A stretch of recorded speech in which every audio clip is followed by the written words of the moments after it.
not going to do it. Alright, so I'm not going to do it. last time we started talking about the Newton's law of motion, and we are focusing on the second law of motion, and basically our main, we're still in chapter, I'm not sure if you're gonna see that.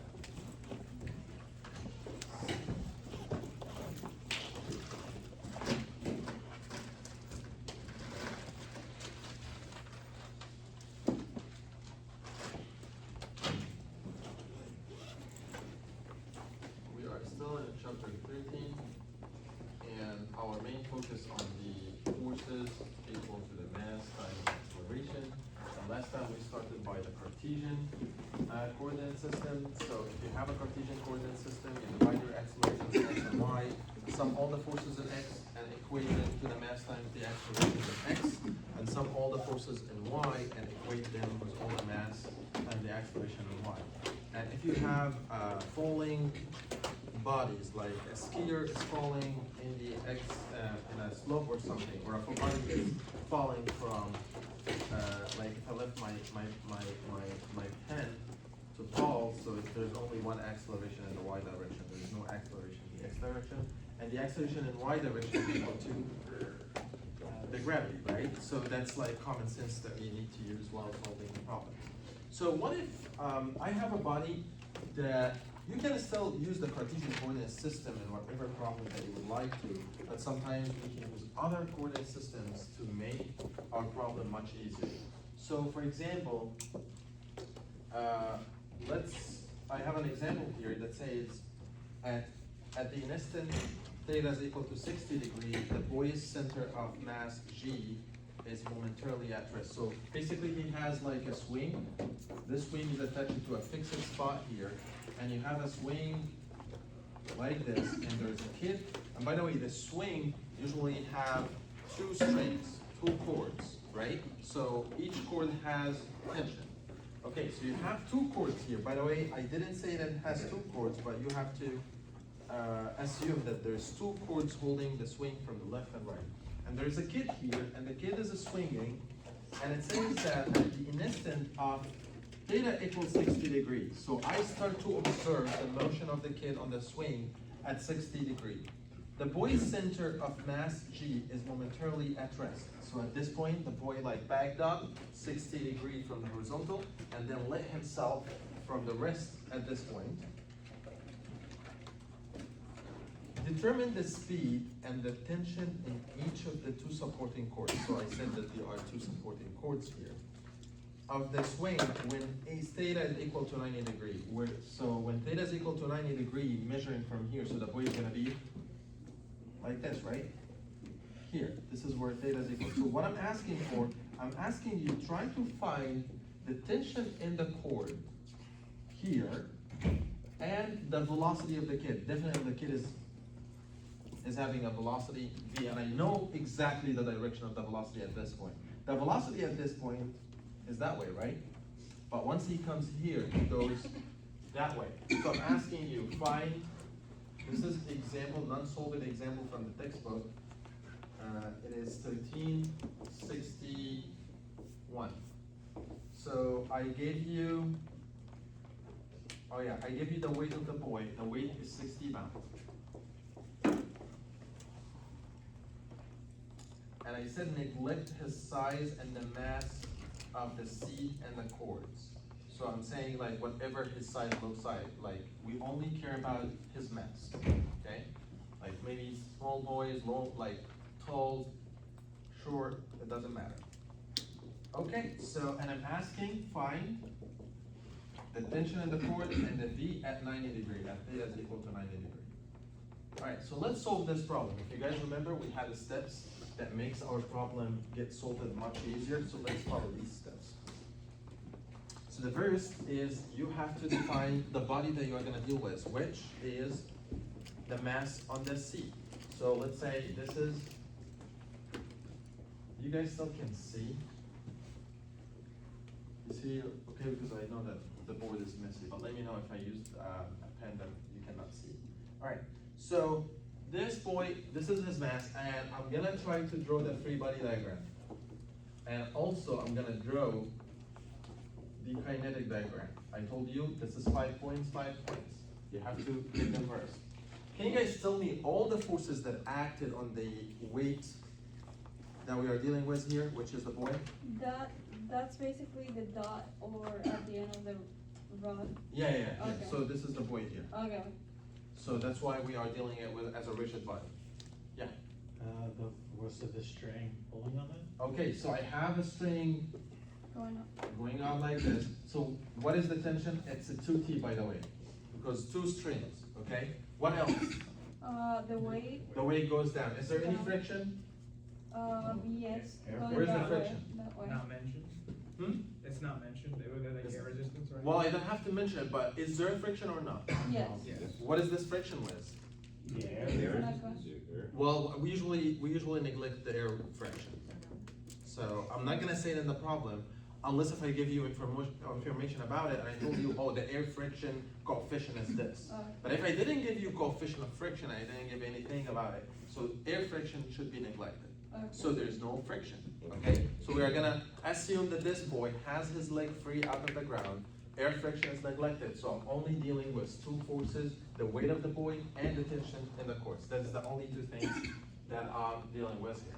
So in this problem, I'm gonna solve it with tangent normal. You can solve it X and Y, but it's gonna be more complicated. So I'm gonna tell you why I'm gonna do it, but let's just start step by step how the tangent normal is gonna work. I know that the tangent at this point, like you can assume that the normal, like this is the track that this boy is moving in, like it's a track like this. Can you guys tell me where is, at this is, by the way, all what we're doing right now at 60 degree, or actually let's do it at any angle theta, not only 60 degree, like this, the angle of this, where's the horizontal? At theta. So at this instance, where is the tangent and the normal? So the tangent would be, like, Oh. kind of right, but leaning a little bit. Down or up? Down. Down. So the boy is moving, so definitely, if this is, by the way, the normal is really easy, because the thing is the string or the cord is like from the boy to the center of the radius that you are moving at. So basically, it's very easy for me to determine where is the n hat. And definitely the tangent is perpendicular to the normal in the direction of the motion, so I know that this is the tangent. So if this is rotating in a circle like this, so this is the tangent here, this is the tangent here. So I knew where is the tangent and the normal. And I can find the angle. Can you guys tell me what is the angle here? It's a still theta. This angle is equal to this angle. So right now I can solve this problem using tangent normal direction. Let's just start with the tangent direction. So I'm gonna say here's the summation of the forces equal to the mass. I'm gonna divide it into 2. The sum of the forces in the tangent direction is gonna equal to the mass times the acceleration in the tangent direction. All right, I don't know what is the acceleration in the tangent direction, and but I can get the forces that are in the tangent direction. Well, I have 2 forces here. This force has no component in the tangent direction because all the force is in the normal direction.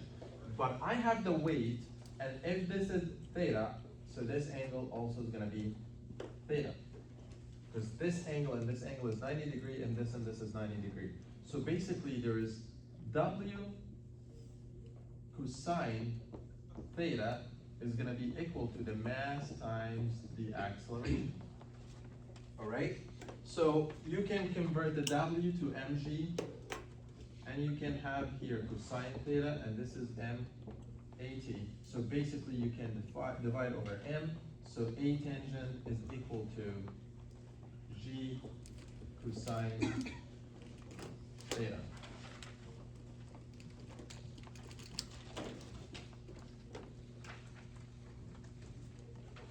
You guys can see it? Barely. Alright, so here I got A tangent equal G cosine theta. This is from number 1. One direction, I got A tangent is equal to G cosine theta. Let's get in the normal direction. In the normal direction, I can say that the summation of the forces in the normal direction equal the mass times the normal acceleration. What is the forces in the normal direction? The easiest one is the 2t, and actually there is a component from the w in the negative direction, which is the sine component of the weight, so negative w sine theta equal to the mass times the normal acceleration. Do you guys remember the rule of the normal acceleration that I told you shouldn't forget your whole life? V square over rho. Because that is the controlling formulation of anybody that is moving on a curve. Anybody that is moving on a curve is controlled by its velocity and the radius of the curve. So this is equal to v squared over rho. So here I can find out that the tangent 2t is going to be equal to w sine theta plus the mass times v squared over rho.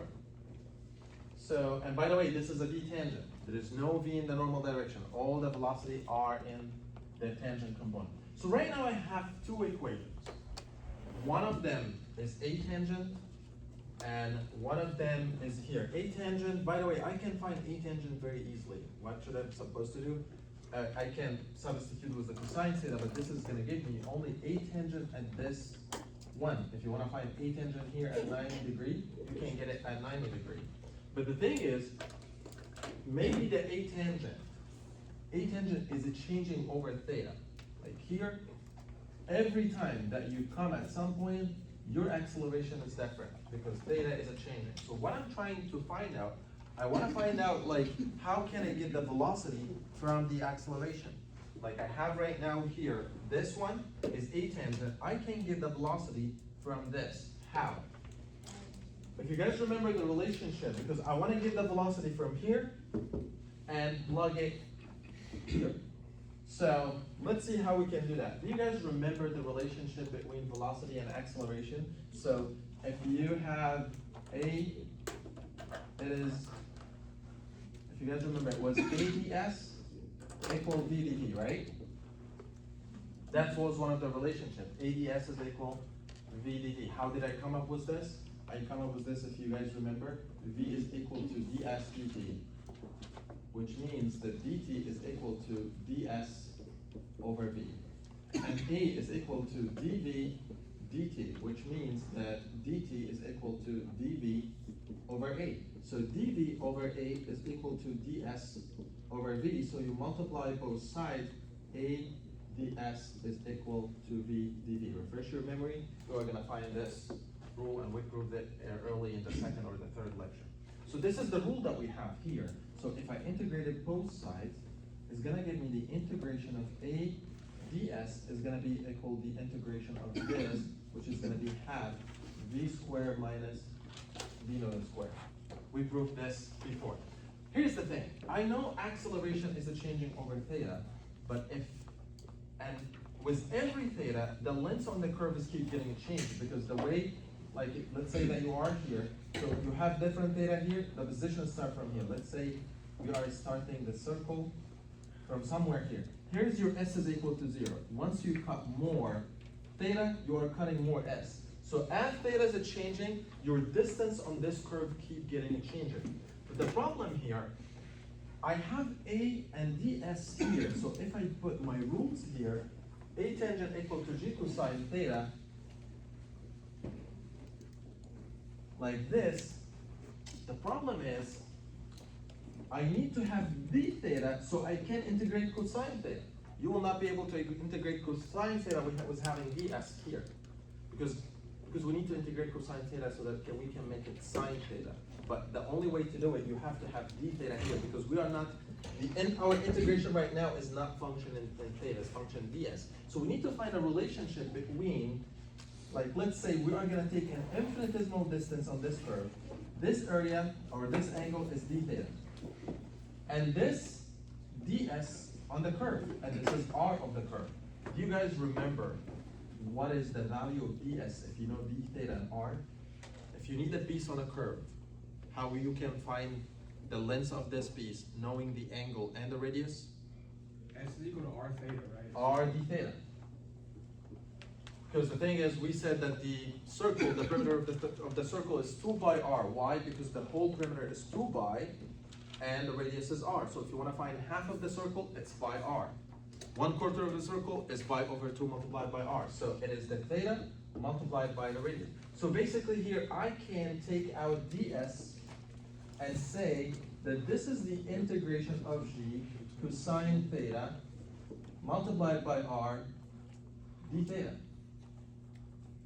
And I integrate this one. So right now I can take g and r outside the integration because they are constant and only integrate cosine theta d theta.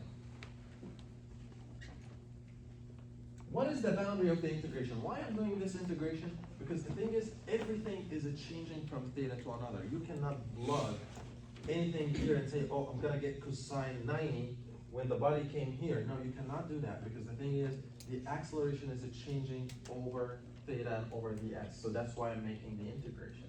So I'm integrating, the body started from here. At theta, if I told you that theta is equal to 60 degrees, can you guys get the radian of it? What is 60 degrees? It's pi over 1 pi is equal to 180, right? So the 60 degree is equal to pi over 3. Because 3 times 60 is 180. So basically you divide 60 over 180 is gonna give you what is the radian.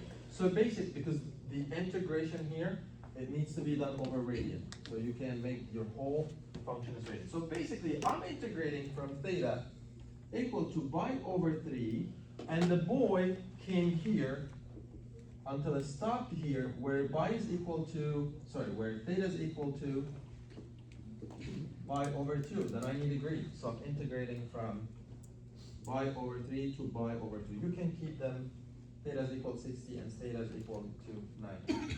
So when you integrate this, it's going to give you gr, the gravity times the radius. And if you integrate cosine theta, it's going to give you sine theta. And you do sine theta from theta is equal to 60 to theta is equal 90. So you can either do it radian or do it degree. So once you solve this, it's going to give you, by the way, what we are doing here is we are trying to find this side, this part. So this is going to give you, let's focus on this part. So what I'm saying is that half v squared minus v naught squared is going to be equal to this integration, which is this part, which is gr sine 90 degree minus sine 60 degree. The boy started from rest, so v naught is equal to 0. And so you are going to have v squared is equal to 2 times the g, which is 32.2, and watch out for the units, because we have a unit of pound, so we are dealing with US unit. So you have to put the acceleration in US unit. And the radius of the curve is equal, I believe 10 feet. Yeah, 10 feet.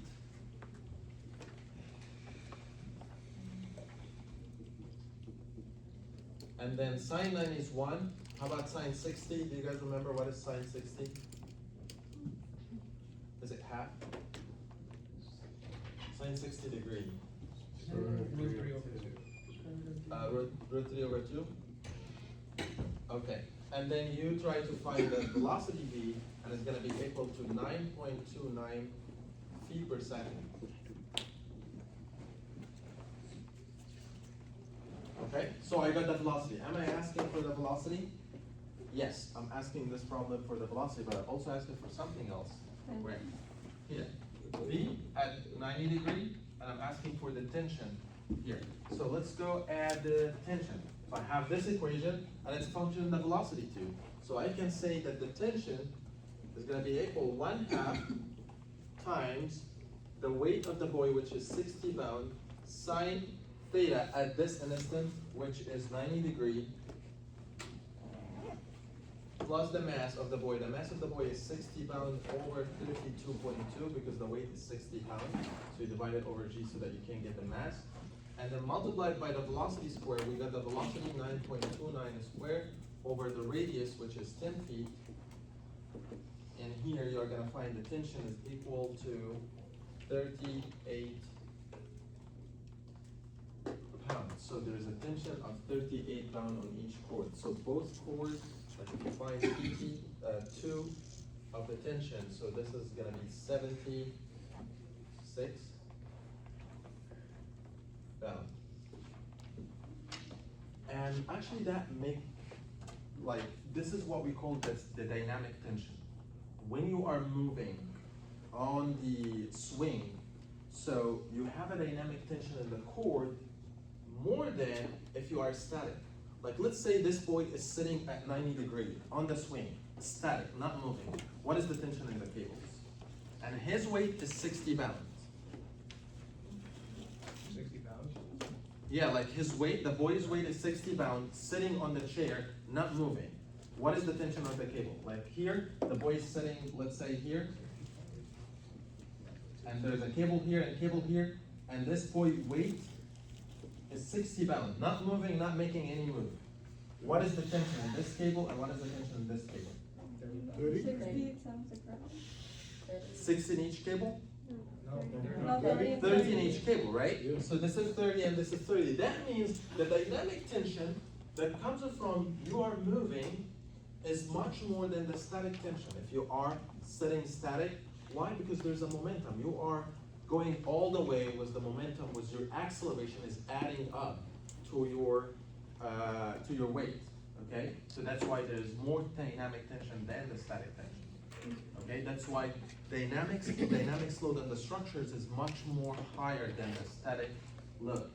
Like let's say, by the way, when we calculate loads on buildings, like our load is called live load, but we assume all these loads are static.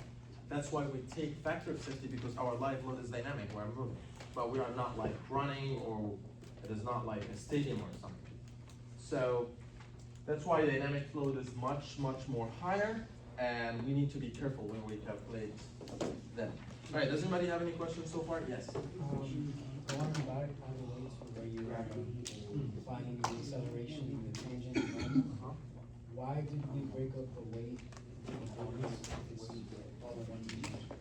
We break the weight into components X and Y because we decided to go with X and Y tangent normal acceleration. So tangent normal, we try to find where's the tangent, where's the normal, and we try to break all the accelerations and all the forces in these two directions. If you decided to go with X, Y directions, you are going to end up with having two equations and two unknowns. X and Y. The thing is, the way that I do it here, I know the G and I know cosine theta. AT, I don't know it. The thing is, if you work with X and Y acceleration here, you are going to have X and Y unknown here, two unknowns, and you are going to end up here with two unknowns, X and Y. And you have to solve two equations with two unknowns, and it's going to make your problem much longer. And your integration here maybe it's going to be more complicated. So that's why we decided to go with tangent normal, so we end up with one equation, one unknown, rather than having AX and AY here, it's only one A tangent. Yeah. So what would be the KD then? The KD. KD, I don't have any K here, I don't remember that I did any K. Oh, can you? No, the diagram. Oh, kinetic diagram. What about it? Oh, you want me to draw it? Yeah. Like the thing is, I put the tangent and normal on top of the free body diagram. So all I have to do, rather than putting this here, you're gonna say this is the tangent, this is the normal, and you say that you have A tangent and MA normal. Two accelerations. So that is the kinetic diagram. Yeah. What if you put like the MA as in the results of the two accelerations, like somewhere in the middle? Would that be That's correct? what he asked for. Like he said, why did I move this? Why I don't assume that the acceleration somewhere here, MA, and make an XY coordinate system and try to find it out. So you can do that, but it's gonna be more complicated. You have to divide it into XY component. So you're gonna have MX and MY, and each one of these equations are gonna be function in X and Y. You're gonna have AX and AY here, an AX and AY here. So, and once you do that, so it's gonna be much more complicated. Right now I only have one acceleration in the tangent direction. So what I did is I just put my MA as the resultant of the AN and then the AT, and then I put two different, But the thing is, you don't know where's the resultant of the forces. Right. If you know the resultant of the forces, this is the thing. But the thing is, maybe you have to spin. Okay, you wanna do this, and you are gonna assume that the acceleration is somewhere here, at an angle theta. You have to get the components of these in this direction. So you have to analyze 2t in this direction, and this in this direction, and then build the equations. More complicated that way. Yeah. That's why we use like 2x's so that we can, yeah. How do you figure out the angle for the weight? How did he told me in the problem, he told me that the boy started at angle 60 degrees from the horizontal at rest, and he's asking me what is gonna happen when he becomes vertical. Yeah, what? How did you get the radius? I get what? The radius? Radius is given in the problem. Oh, okay. Any other questions?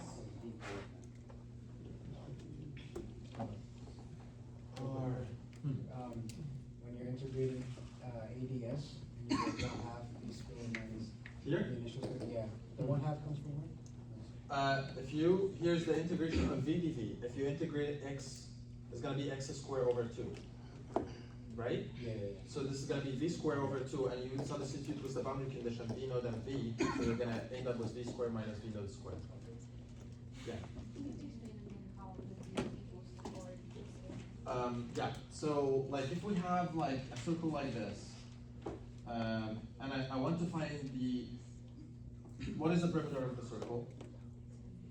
No, I mean like in general, and it's 2 by r, right? So if 2 by is coming from where? This is the total angle here. This is 2 by, 1 by means 180 degree. 2 by is 360 degree. So if you wanna find just the perimeter of 1/4 of an angle, so that means that theta that I'm looking at is not pi and it's not 2 pi, it's pi over 2, which is 90 degree, right? So the perimeter of this piece is just pi over 2 times r. And the rest is 3 pi over 2 times r. This is the rest, and they both make the 2 pi r. But what if I'm looking at any piece with any angle theta? So basically it's theta times r, like the same way. Here's theta times r. Theta is 90 degree times r. Here's theta is 180 degree times r. If you want to get half of the circle, the full circle is 2 pi r. So if you have an angle theta and radius r, this length is a theta r, but theta has to be radian. Like if I told you that r is 10 feet and theta is 30 degree, you cannot multiply 30 by 10 feet. You have to convert 30 to radian. And the way to convert 30 to radian, you divided it by 180 and multiply it by pi. So if you want to convert any theta, let's say theta is 30 degree, so you want to convert it to radian. So basically you divide the theta in degree over 180 and multiply it by pi. So this is going to be 30 over 180 multiplied by pi. So it's going to be 1 over 6 pi. Alright? So the same thing here, if we have, this is d theta, and this is ds, so ds is equal r d theta. Alright. With this, let's solve another problem.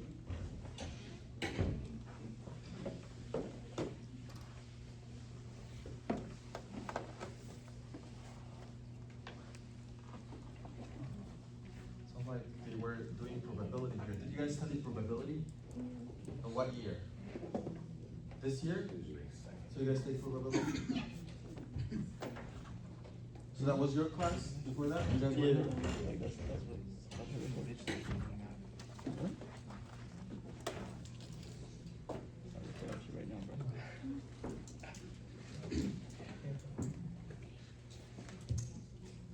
All right.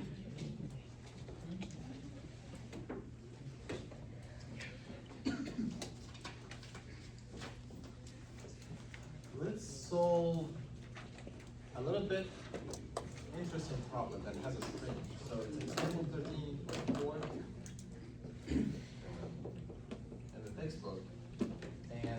example.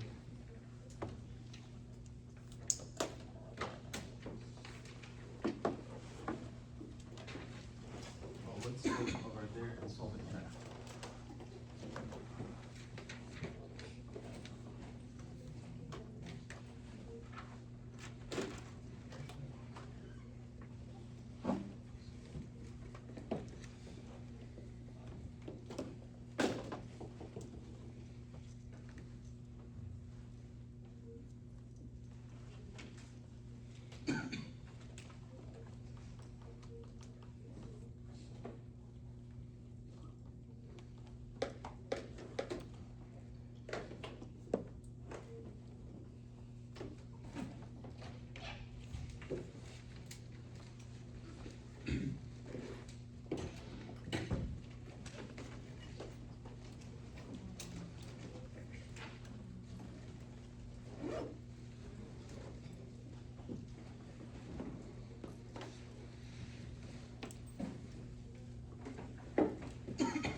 Alright, so this problem, it says I have a smooth 10 kilogram collar. This is collar that is moving on a bar, okay? And it's a smooth. What does that mean when you hear smooth? No friction. No friction. So, okay, so we are done with the friction. Alright, 2 kilogram collar shown in the figure is attached to a spring with a stiffness of 3 Newton per meter. This is a spring attached here, and this is where the point is attached, and it starts from this point.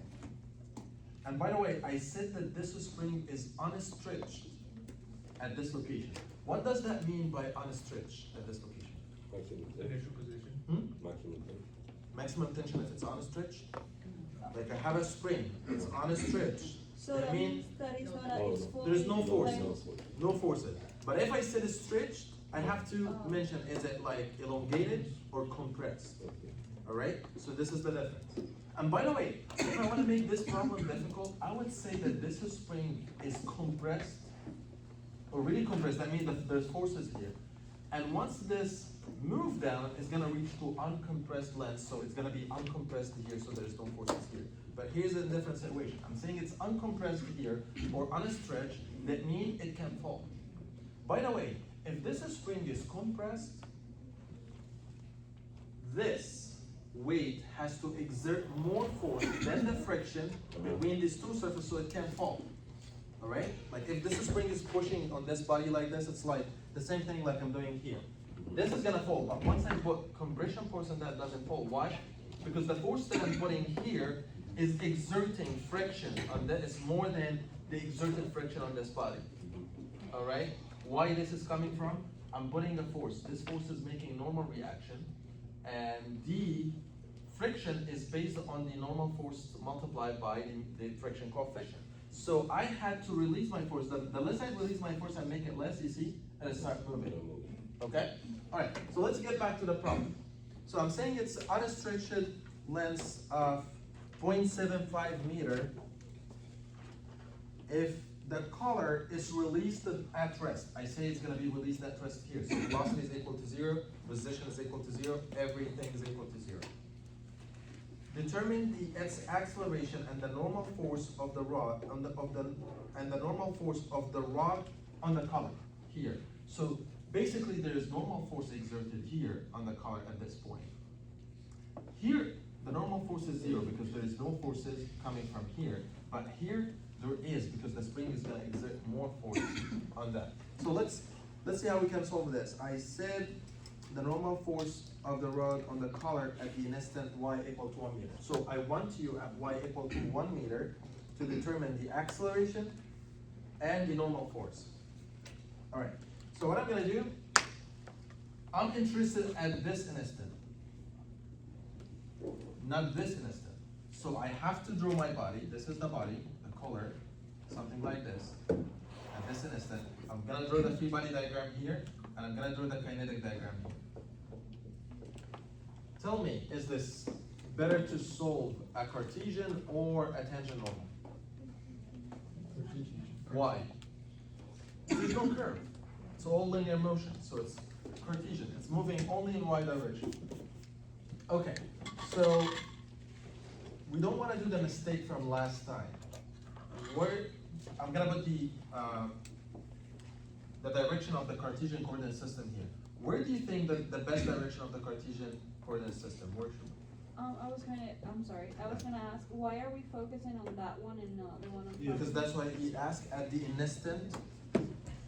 He said, if the color is released from rest at A, determine its acceleration and the normal force of the rod on the color at the instant Y, when it goes all the way Y. So this is the instant that I'm looking at the tension, I'm looking at the normal force that comes from the rod on the collar, and the velocity. Okay, so is it better that definitely I can say that the x direction is that way, it doesn't matter x, because it's moving up and down. So do you think y down or up is better? Which one? Y down? Y's down. This is the same direction of the motion, same direction of the acceleration. Why I make everything negative? I already make mistake if I assumed right. So let's assume better direction so that we can. Yeah. So the way that he solved it here, he assumed y going down, but I believe the way that I did it here, I assumed y up. So you have two different solutions that you can look at. So we better place the y-axis in the direction of the. Yeah, but the other one is not wrong too. Okay. Like if you assume Yeah, but everything's you're gonna be gonna have- negative. Yeah, you're gonna have negative value. Yeah, but it's still right. So both are okay, right? So if you did this or that. Alright, so I have x and y. Alright, so I'm done with this one, and I know actually where's the direction of the acceleration. I know that all the direction of the acceleration is ma y. There's no way that this body is gonna move in the xy direction. Okay, let's get to the free body diagram. Can you guys tell me all the forces that is acting on this body while it's moving? The easiest one is, what makes this body goes down? Yeah, what is the gravity doing? Is grabbing the mass down with a weight, W equal mg. So what other forces? Spring? Spring. So I have a spring here. And by the way, is the spring that way or that way? It's grabbing this that way. So this is the F of the spring K. Is there any other forces? You have a body and it's moving down and there's a spring attached to it. So there is force is pulling that way. That's what this spring is doing. So basically the more this spring is moving with it. So this at this point your spring is like this. And it's grabbing your body down. That's what makes your body at some point is gonna stop. Alright? So There's some friction in between he said that there is no friction. them. But there's normal force. If you are grabbing this with a force here, definitely the bar making normal force on your body. So you have a normal force, something like if you grab this that way, so there is a normal force, for example, that way, that this bar is exerting in your body. So I'm not sure if it's here more clear, but it's the same thing. Like I don't know how to explain it, but like if you have your body here and you are trying to grab this from me, this bar is restraining this collar from getting outside of the track. Right. So there's definitely like, if even like you are trying to grab it, I'm here like exerting normal force. Who is exerting normal force? The bar on the collar, all right? So it's going opposite to where it's getting pulled. Exactly, so it's pulled that way, so the normal force is on the other direction. Yeah. For the free body diagram, why do we give the spring the sublocation of K? Because usually spring is defined by its stiffness, and stiffness we always use in structural engineering K Okay. as a stiffness. And you guys know Hooke's law? Like if you are, I don't know, if you have a force F, and the stiffness of this column is K, usually the stiffness is represented by a spring. Any column, like even the column that's holding this building, have an axial stiffness. And the axial stiffness we represented by K. Once you put a force on this column is gonna go down and it's gonna like get shortened something like this and make a delta. So we say that the force in any spring equal to K times delta, right? The more the stiffness, the more capacity that this spring can take. All right, so with this, I got every forces, and actually the angle here is theta.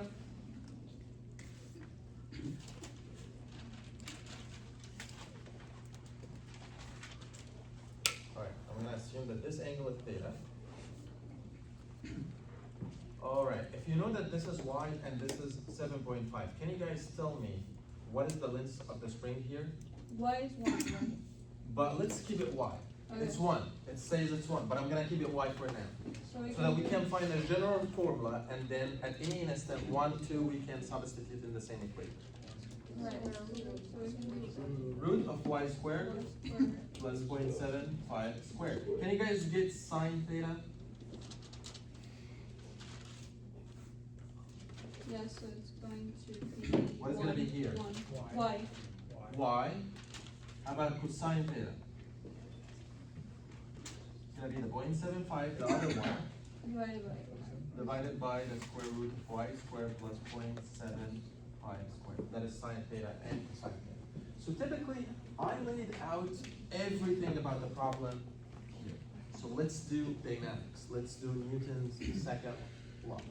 All right, so what I'm gonna do here, I'm gonna take it step by step, solving it in one direction and then trying to find the other direction. So here, I told you I did it, I did assume y is up, so you're gonna find that everything is negative. Here is y is down, so everything is positive. You can start in any direction. You can start in x, you can start in y, you can do whatever. Like I'm gonna start say the sum of fy equal to may, because I already know that this is the direction of the motion. Ay doesn't equal g. Why? Because you already have a spring that is slowing down your body. If I told you that there is no friction and there is no spring and you let this body, yeah, the acceleration that grabbed this body is g. But since you have a spring, the spring is slowing down your acceleration. So, what is the forces in the y direction? By the way, y positive is going down. Is w positive or negative? Positive. So I have W. And what else? Is there any other forces in the y direction? Is there not enough FK? Is it positive or negative? Negative. Negative. So not minus F sine theta equal to MAY. So you have W. Sure, like did I substitute here? Yeah, we can substitute now. Like we have the body, let me put here the mass. Did I get the mass here? M of the color is equal to 2 kilograms. And so if you have mass is equal to 2 kilograms, you can get W2 times 9.81 is gonna give you 19.62 pounds. So you already have the weight is given. So I can say 19.62, and this is FK, right? So let's actually talk about FK for a little bit. I just proved to you that F is equal to K times delta.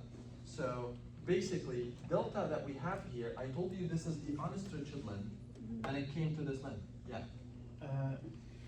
Well, what's the length for that? The length for what? I noticed 2 kilograms, but multiplying by 9.8, that turn into pounds? No, the whole problem is in metric unit. So this is 2 kilograms. I multiply 2 by 9.81, the G, and metric unit gives you 19.62 pound. Sorry, that's not pound. That is like Newton. Sorry about that.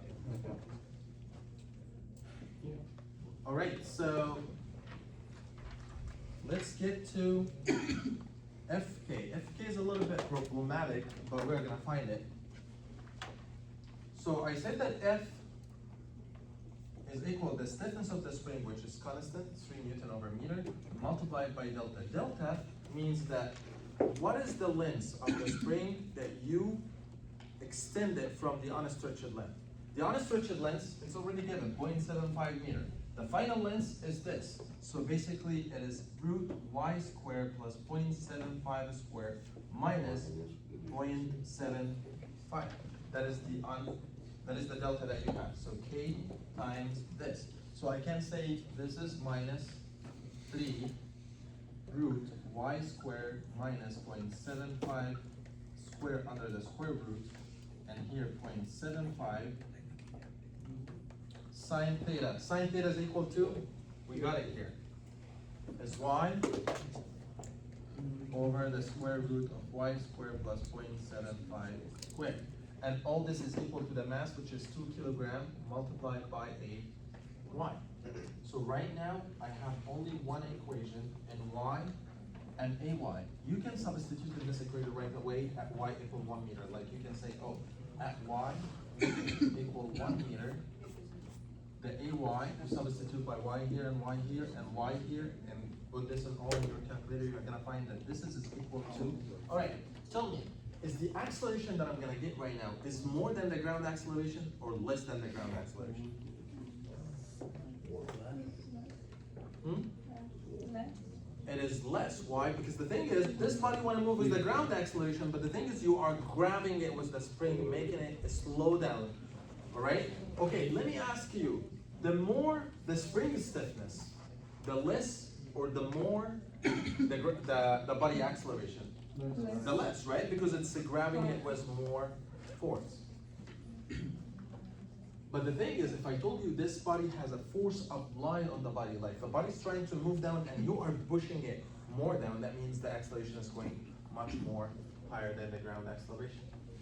Alright, so we have this is going to be 9.21. So if you are solving this example and you found out that the acceleration is more than the ground acceleration, that means there's something wrong.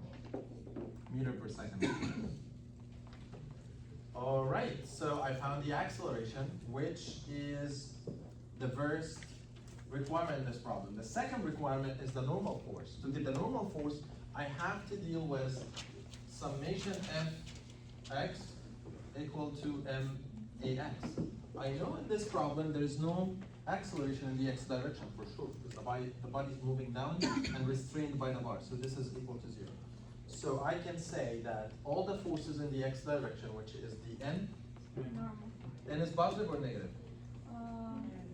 Negative. So negative n plus fk, cosine or sine? Cosine theta is going to be equal to 0. So n is going to be equal to fk, which was already here, which was 3 times the square root of y squared minus 0.75 squared minus 0.75. So this is fk times the cosine theta, which is 0.75 over the square root of y squared minus 0.75 squared. So this is, and then you substitute with n at y equal to 1. You put y equal to 1 here, so it's gonna give you that normal force is equal to 0.9 newton. You will ask me, why you always keep the y in the problem? Why I didn't substitute with y here and get sine theta as a value? And cosine theta here, and I put y from first place equal to 1, and get sine, and get cosine, and get this length, and get f with one single number.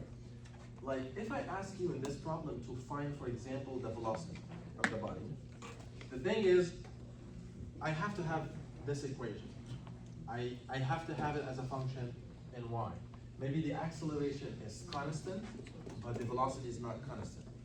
And the more that you go down, the velocity here was the higher, and the more that you are going to go down, the velocity is increasing until it gets to 0. At some point, this body is not going to move because the tension is going to reach the maximum. Why? Because the more you are moving down, the more the delta the spring is going to have, so the more it's going to exerting more force. I didn't ask, the textbook didn't ask for this here, but let's say I asked you for the velocity at y equal 1 meter. All what you are going to do is, you take the y out and replace it with something else. If you guys remember, we have a relationship AES equal VdV, right? So AY dy equal to V dv, so you can basically take ay is gonna be equal to v dv over dy, right? So if you wanna solve this to get the velocity, you take ay out and put v dv over dy.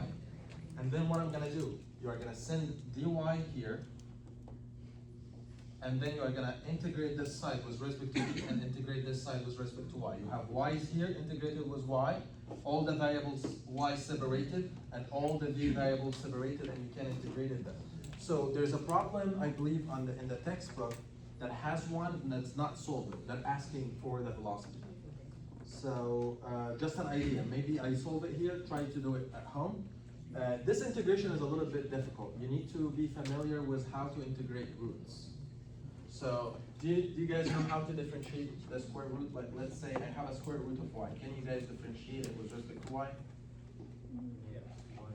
It is the integration of what is inside the root over 2 of the square root.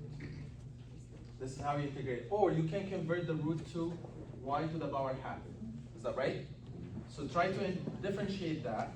It's gonna be, you're gonna take the half down, and then this y is gonna be half minus 1 is gonna be negative half, and then dy, dy. So it's gonna be, this means 1 over 2 times 1 over root y. So it's gonna give you the same thing. So you need to familiar with the square root. I might not give that way with integration. I'm gonna try to have it like very, very simple function. Yes. Does anybody have any question? So it's written like that with its here, right? What? I'm trying to figure out what exactly the equation looks like. Here? Yeah, The original one? no, not the original, the one that's right there right now. You mean like if I put the v, how it's gonna look like? Let me write it here.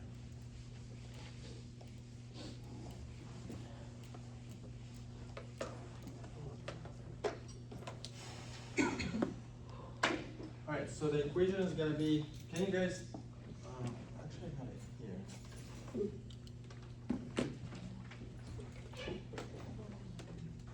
It's gonna be equal to 19.62 minus 3 times root 0.75 squared plus y squared minus 0.75, and all this multiplied by 0.75 over the square root of y squared plus 0.75 squared, and all this is gonna be integrated with respect to dy, or is gonna be having a dy here. And on the right hand side, you're gonna have 2 VDD. So if you integrated both sides from y equal to 0 to y equal to 1, and integrate this from v node to final v, this integration is really easy. It's half v squared minus v node squared, and v node is equal to 0. So you're gonna have this part, and you're gonna integrate this part. The way that I do it, I would multiply this here and try to make this 3 separate terms and integrate them one by one. This is a constant, it's very easy. And this one is gonna be another constant, because once you multiply this here, they are gonna cross each other. So it's gonna only one term that has roots to integrate. And you are gonna find it in the solved problem. Is that what you were asking for? Can you explain how you derived the formula for F? This one? Yeah. Alright, so, alright, let me talk about this for a little bit. So stiffness is really, really important in structural engineering. So actually there's a course I teach next semester, it's called Advanced Structure Analysis. It's all about the stiffness. The way that this structure is holding itself is all about the stiffness. Okay, there's different stiffness type for each element. Like if you have an element like this, so this element, you can compress it, right? So the way that that this pen didn't collapse or didn't break because it has an axial stiffness. But let's say if we bend it, that's a different stiffness. It's called bending stiffness. Let's like I'm gonna shear it. That's called shear stiffness. So everyone is different, but the rule is the same. If you want to find the force on a body, so try to compress this body with this force and measure the distance that is gonna cut it and multiply it by the stiffness of interest that you're looking for, which is right now, let's say that my spring is something like this, and you are putting a force F like this. This is actually how we measure the stiffness of any element. You take it to the lab, like this is how we measure the stiffness of the concrete. Take the concrete to the lab, press it down, try to measure how the delta is changing with the force. Like you would come here, and here you're gonna have delta, and here you're gonna have that. The more that you put force, the more delta you are gonna have. The more that you are put force, the more delta you are gonna have. So this is how you find the stiffness. Once you get to the capacity, this is gonna collapse. Yeah, there's definitely some yield. And this is, once this yields, do you guys know what yield is? What is yield? The point, when it stops becoming plastic, like, Yeah, but this happens when you keep loading your sample, at some point you keep putting more load and there's no more it doesn't take more load, but there's displacement. Like that's what happened obviously in the steel. Like the more that you put force, delta is increasing. At some point you keep putting like load, but it's not taking load, but it's making displacement. So it's gonna deform. Like you keep, you're basically is getting deformed, more delta, and the load is the same. That's what yield happened here. Then it's not constant, like it's keep it changing, and then it's gonna increase again, and then it's gonna fall. Something like this. So this is called yield, and this is called the capacity. The failure load. Here. This is when it's gonna start fail. That's what happened when yield happened. But let's focus on the elastic part, this part. This is when you have a force with delta, and we get the elastic stiffness of a body. So basically, it is this force.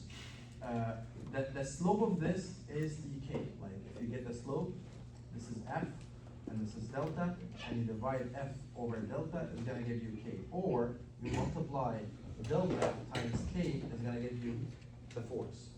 So this is how we can get the stiffness of any element. You take the thing out to the lab and you measure it. And what we did right now is axial stiffness. If you want to do shear stiffness, you take the same thing. You have the concrete bars like this, and you put a load here, and you plug this area. And here, you put a load here, and you plug this area. And try to shear them. And then you keep measuring the capacity, and then once it fails, right now you are getting shear stiffness. Same thing, if you want to test the bending stiffness, you have something like this, and you put a load, and try to measure the moment and see how much theta you have. In this case, with bending stiffness, the moment is equal to delta theta times the rotational stiffness that you have. So this is the rules of the stiffness. So that's how the general rule is F equal to K times delta. All right, so if you are looking for shear stiffness, this is a shear, K is gonna be shear stiffness. Rotational, so you are looking for rotation, all right? And by the way, when we solve problems and we develop numerical problems,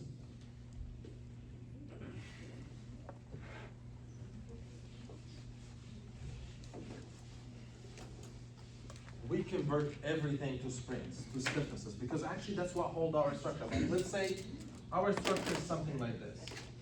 That is the building.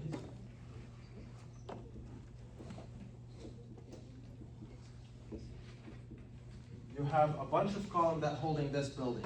That's also a bunch of the stiffnesses that holding your building. Like this is a spring, this is holding another one. But you will tell me, is the column is a spring? Yeah, it's a spring, but has really, really big stiffness. Okay? So here, same thing. Here, same thing. Same thing when you guys were solving simple beams. Have you guys taken structure analysis 1? So in structure analysis 1, usually you get a beam like this, and you put a hinge here, and you put a roller here, all right? Let's say that this beam is resting on a soil. So basically, you are assuming if your beam or your column is resting on a soil, This is not hinged anymore. This is flexible, the soil can go up. So if we want to represent this, we take the hinge down and we put a spring. That's why we represent soils with a spring, because when your structure is resting. All right. When we put the structure on a soil, so we represent them with the springs like this. If your soil is really, really stiff, rocky soil, what do you think about the spring stiffness? It's gonna be big or small? If it's rocky, so that means that's really like the stiffness is really high. What if it's a clay? Like you are putting your feet on the soil and it's keep compressing with you, that means that the stiffness is really, really small. So basically, before we build any structure, we have to take, like you get a machine and you make a core in the soil and go, I don't know, 10, 20 feet, depends on how tall is your structure, and send it to the lab and test it. And we are interested in one quantity, it's called the bearing capacity of your soil, kind of the stiffness of your soil. So that's why springs are really important. Most of the foundations, we model them with springs, and then once we solve the structure, you put all the loads on your foundation, something like that, and see how your soil is performing based on the load. So basically, you test how much load it can take until it starts, like, basically. Well, there's an allowable deformation in the soil. Once we reach that allowable, so that's it. We are not supposed to, so that's why we put our loads here on the, so basically when we solve the structures, you have a superstructures and substructure. You solve the superstructure separately, like this building, and you get all the reactions that you have here. All right? Then once you get all the reactions, you take all these reactions and put them on your foundation. Do you guys know what's different types of foundation? What foundations that you know? There is foundation, does any Isolated. isolated, sometimes you would have, like this column is on isolated footing, something like this. Sometimes you combine two footings together, and there is sometimes we have to, like, the more the load that you have, the more that you increase the footing, like, because the thing is you need to have to distribute the load on much more area. So that's why, but the thing is, you have a higher load here and a higher load here, and you are expanding both footings, they are intersecting with each other. That's why we make them combined if they have two big loads. But let's say you have 10 columns and they all have a lot of load, and when we try to expand them, they all intersect with each other. We make something called mat foundation, or we call it raft foundation. So the whole thing is concrete. And the thing is, if the load is much higher, the thickness of this is gonna get higher. But sometimes you use mat foundation and you made the whole thing concrete, and it's still the soil cannot take it. The soil is gonna fail. What we should do? Violence. Why? We need to transfer all this load from here to a little bit of stiffy soil down there. And the piles take the loads, something like this here, but this is not enough. Sometimes we use the friction on the column to transfer this load. So basically, the load is being transferred to much stiff soil down there by friction and bearing. And by the way, this is also a spring, because it's gonna take compression, a lot of stuff. So that's a little bit about the importance of knowing hooks, low F equal K times delta. You're gonna find it everywhere in your curriculum. Like if you take structure analysis, if you take soil, if you take any of these classes. Anyway, so right now we are done with the tangent normal, and we are done with the Cartesian coordinate system. Next time we're gonna solve another problem on the radial coordinate system. Okay? All right, see you guys next time.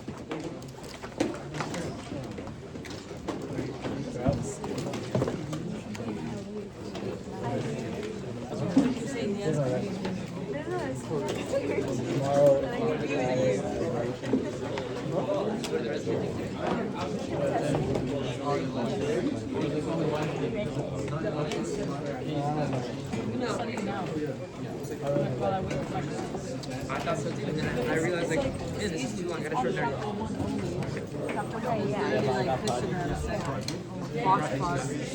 What you got?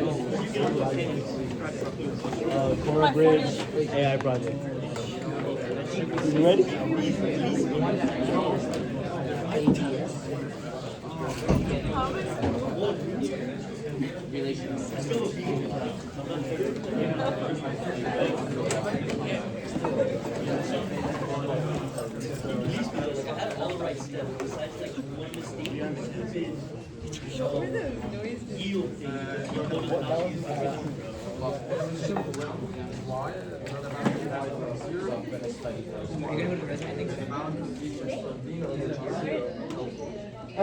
No, but when you go to do it yourself, yeah.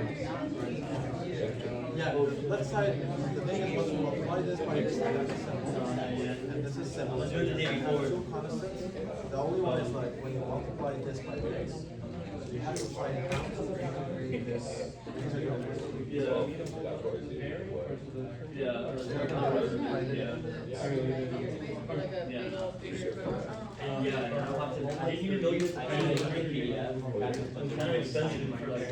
Oh, yeah, I'm gonna. They give you like $10 free. So, so the PDF is there, but there's no way. Yeah, if you go to modules, you can find the PDF and do the question. $10.